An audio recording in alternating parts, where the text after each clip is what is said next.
महाभारत के महान योद्धा कर्ण के पास एक ऐसा दिव्य धनुष था जिसका नाम सुनते ही देवता भी चिंतित हो जाते थे। उस धनुष का नाम था विजय धनुष। कहा जाता है कि यह धनुष साधारण शस्त्र नहीं बल्कि स्वयं भगवान परशुराम का प्रिय अस्त्र था। इसकी टंकार से युद्ध भूमि कांप उठती थी और शत्रुओं के हृदय में भय भर जाता था। कथा की शुरुआत होती है देवताओं के दिव्य शिल्पी विश्वकर्मा से। उन्होंने दो अद्भुत धनुष बनाए थे, एक शिवजी के लिए और दूसरा इंद्रदेव के लिए। इंद्र का वही दिव्य धनुष आगे चलकर विजय धनुष कहलाया। यह धनुष इतना शक्तिशाली था कि जब भी इससे बाण छोड़ा जाता उसकी गर्जना बादलों की गड़गड़ाहट जैसी सुनाई देती थी। समय बीतता गया और यह धनुष भगवान परशुराम के पास पहुंचा।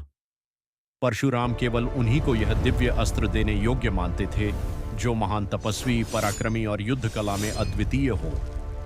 उसी समय कर्ण, जो सूर्यपुत्र थे, दुनिया के सबसे महान धनुर्धर बनने का सपना देख रहे थे, लेकिन समाज उन्हें सूतपुत्र कहकर अपमानित करता था।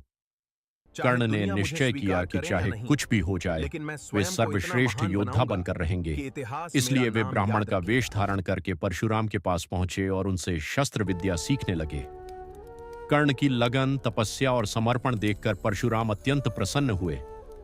उन्होंने कर्ण को अनेक दिव्य अस्त्रों का ज्ञान दिया।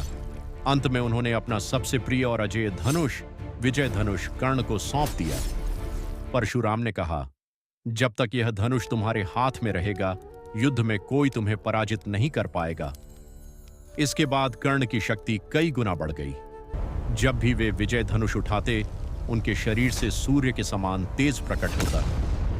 महाभारत युद्ध में कर्ण ने इसी धनुष से पांडव सेना में भारी विनाश किया।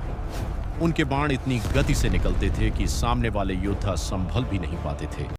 कहा जाता है कि विजय धनुष की सबसे बड़ी विशेषता यह थी कि इसकी प्रत्यंचा कभी ढीली नहीं पड़ती थी और इससे छोड़ा गया बाण लक्ष्य को भेदे बिना वापस नहीं लौटता था। यही कारण था कि कर्ण को युद्ध भूमि का सबसे भयानक योद्धा माना जाता था।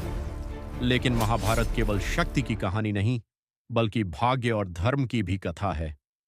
युद्ध के अंतिम दिनों में कर्ण और अर्जुन आमने सामने आए।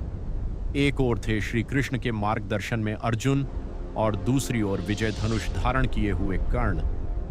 युद्ध इतना भयंकर था कि देवता भी आकाश से उसे देखने लगे। कर्ण ने विजय धनुष से ऐसे प्रहार किए कि अर्जुन भी कुछ क्षणों के लिए विचलित हो उठे, लेकिन तभी भाग्य ने करवट ली। कर्ण के रथ का पहिया धरती में धंस गया।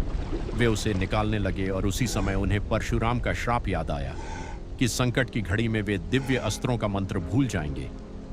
कर्ण निहत्थे जैसे हो गए। तब श्री कृष्ण ने अर्जुन को अवसर न गंवाने का आदेश दिया।